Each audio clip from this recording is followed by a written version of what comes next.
একজন হাফেজ কোরআন হাফেজ হতে যায়া কত ঘুমকে আরামের ঘুমকে হারাম করে ফেলেছে।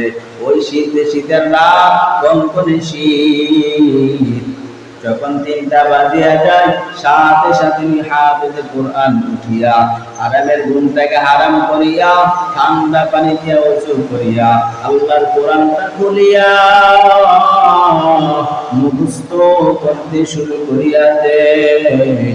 ওই বান্দা কখন শীত কখন গরম কখনো এদিকে তাকায় না, বরং সময় হইছে সাথে সাথে ওই ভোর রাতে উঠিয়া আল্লাহর কোরআনটা খুলিয়া পড়া শুরু করিয়া দেয়। যার কারণে আল্লাহ পাক রব্বুল আলামিন ওই হাফেজ কোরআনকে এত দাম দিবেন, এত সম্মান আল্লাহ পাক রব্বুল আলামিন কিয়ামতের দিন দিবেন। কিয়ামতের দিন সব মানুষগুলা যখন আল্লাহর সামনে একত্রিত হয়ে যাইবি, ওই দিন আল্লাহ পাক রব্বুল আলামিন হাফেজ কোরআনকে এমন একটা পাওয়ার দিবে, এমন একটা সম্মান দিবে। আল্লাহ পাক রব্বুল আলামিন যেই সমস্ত 10 জন বান্দাকে আল্লাহ পাক রব্বুল আলামিন জাহান্নামে ঠিকানা দিয়ে দিবেন, যে আল্লাহ বলেন এই মানুষগুলা জাহান্নামী, এমন 10 জন লোক যারা জাহান্নামে চলে গেছে, এমন 10 জন লোককে ও একজন হাফেজ কোরআন আল্লাহ পাক রব্বুল আলামিনের কাছে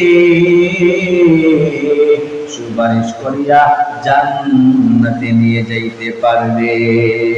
চিল্লায় বলেন না সুবহানাল্লাহ। কেমন পাওয়ার, কেমন পাওয়ার, কেমন সম্মান আল্লাহ পাক রব্বুল আলামিন একজন হাফেজ কোরআনকে দিবেন।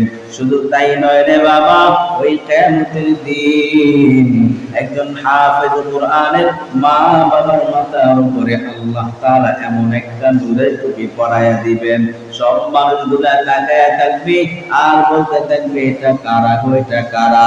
এটা কি কোন নবী রাসূলের মা? এটা কি কোন নবী রাসূল? লোকেরা বলবে না, বলা হবে না না, এটা কোন দুনিয়ার নবী রাসূলের মা ও না, বাবাও না, বরং এটা হলো দুনিয়ার হাফেজ কোরআনের মা বাবা, যারা দুনিয়ার মধ্যে তার সন্তানকে হাফেজ কোরআন বানাইছে। যার কারণে আল্লাহ পাক রব্বুল আলামিন আজকে তাদের মাথার উপরে নূরের মুকুট পরাইয়া দিয়েছে।